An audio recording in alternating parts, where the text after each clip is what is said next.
Hi everybody. Power of concentration. The more you are able to improve the quality of your focus and concentration, the more will be the quality of your work. Simple. See, when you are assembling a product, let us say that we assembled this product. The quality of each of the component will decide the quality of this final product. Please understand this. When it comes to executing a job, the basic raw material, you know what it is? The basic raw material is your mind. Please understand.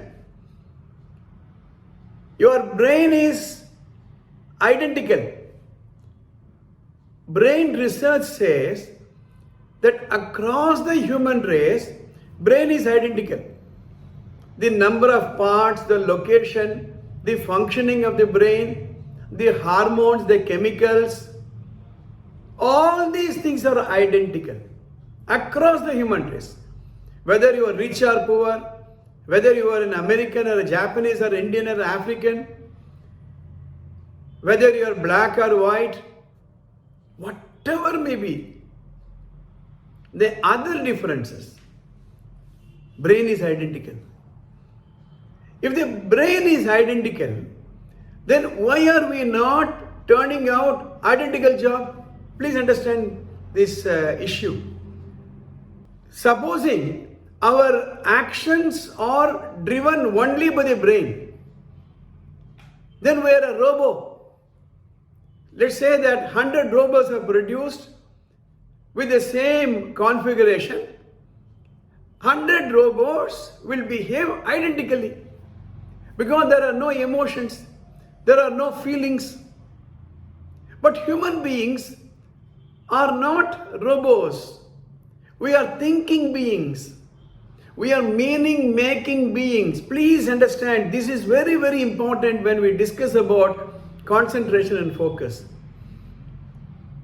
So even though brain is identical across the human race, the difference among people is the quality of the mind. And in the mind, thoughts cross. Thoughts do not cross in the brain. There could be some electrical signals in the brain, that's different, but thoughts is a mind process. So in this connection, only we are talking about concentration and focus. Mind by itself is wavering, wandering. So we are discussing the various ideas, tips and tools, how we can bring our mind to focus. In the last episode, I gave you an exercise of how you can set aside a chunk of time and concentrate only on that. In this episode, I'm going to give you two important tools. Make a note of it. Insulation and isolation. Insulation, isolation.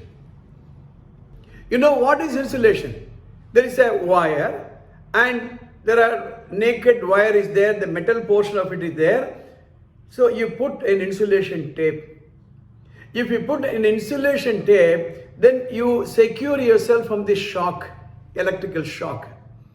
So the theory of insulation says you insulate yourself from unnecessary things. There are many things you need not know. You insulate yourself. For example, the more and more information you get to your mind, the more will be your mind wandering. For example, you get introduced to smartphone, let us say. Somebody tells you, do you have WhatsApp? All these days you never had a WhatsApp. He installed that WhatsApp and he explains to you how to use the WhatsApp. He teaches you how to share, how to forward messages.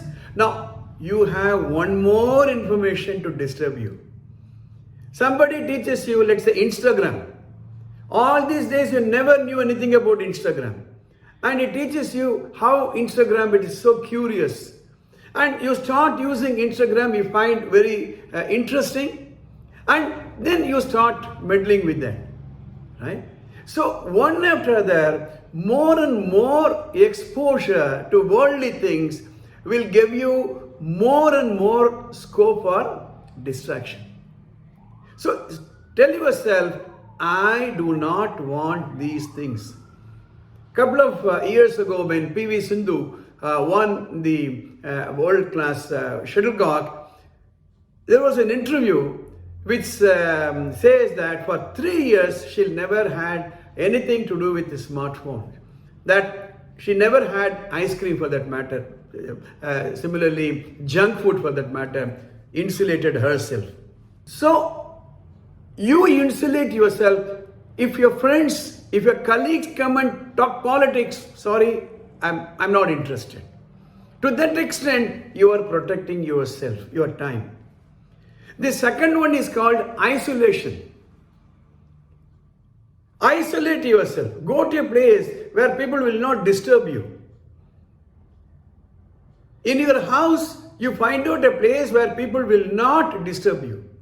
Or find out a time when you cannot be disturbed. I have seen students, I have seen executives, two types. There are late nighters. For example, they work till 4 o'clock in the morning or 3 o'clock in the morning.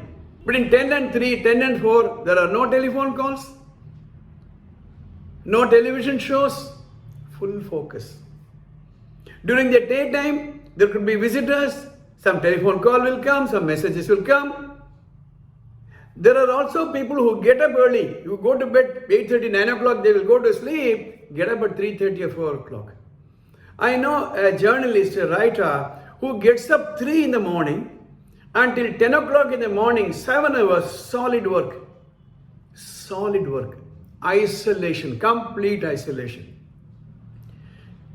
I want to give a real story, a real thing which happened. I had a friend of mine who was a senior personal manager in a multinational company.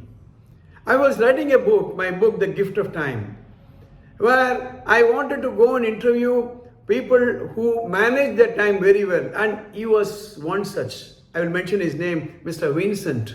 He passed away recently, in fact. So he gives me a time, and a particular day, 10 o'clock comes, either we'll discuss. I go to his office at 9:45. The secretary says, Mr. Vincent is not there. I said, come on. He asked me to come at 10 o'clock. Then is that so? And the secretary said, and telephoned, and then came and told, sir, he's inside, go inside. I went inside and asked, Vincent, what is this? You asked me to come at 10 o'clock, your secretary says you are not there. Then he said, no, Sridharan, I have a very important work to do. There's a trade union negotiation going on. The moment people come to know that I'm in the office, a series of visitors, series of telephone calls. So I applied for a leave. I came very early in the morning, and everybody are under the impression I'm on leave. I'm now hiding myself in my chamber, concentrating on this isolation. So time-wise you can isolate, area-wise you can isolate, people-wise you can isolate, subject-wise you can isolate. You tell yourself, next one full week, I don't want to know anything about politics. I don't want to know anything what's happening in Afghanistan. I don't want to know anything about cricket because I have my exam coming up next week. So insulation and isolation. Plus your office arrangement, your study table arrangement. In a school situation, I used to tell the parents, the study table should be facing the wall, especially a corner of a room. At a corner of a room, if you are sitting, you only see the wall. If you turn this side, if you are going to face the road, a lot of people will go that side, this side, and your attention will be distracted. Your eyes will be distracted. You will see some people. Once the mind wanders, it is very difficult to bring it back. So ask yourself, which is distracting you. From today, the next 1 week, you are going to do a very interesting logging. This is called interruptions log. From the time you get up in the morning, let us say 6 o'clock till you go to bed, maybe whatever time, 10 or 11 o'clock, in a small little piece of paper, you write down every time your attention was distracted. Was it a telephone call? If so, from whom? Was it a sound? If so, which made that sound? Did anybody drop into your house? If so, why, who? And study the nature of distraction, the timing of distractions. Why were you distracted? Then you can have a strategic planning, how to procure yourself, how to procure your time, how to secure your time, apply insulation and isolation. So in this episode, I discussed with you the insulation, isolation. I discussed about the interruption log, studying the interruption log and coming out with an action plan to reduce the interruption. Let me conclude this saying, interruption is a normal day. A day full of interruption is a normal day. How would you like if you are not at all interrupted? Your telephone never rings, your parents do not ask you to do any work, you go to office, your boss never calls you for a meeting, and your friends and relatives, they celebrate a marriage or function of the family, they don't invite you at all. Would you feel comfortable? So interruption is a normal thing. A perfectly normal day is a day full of interruption. Your strategy should be how to overcome interruptions and how to keep interruptions short. I hope you like this episode. Please subscribe to the channel, press the bell button. If you have any comments, please post it in the comment box. I will try to answer this. All the best. See you in the next episode.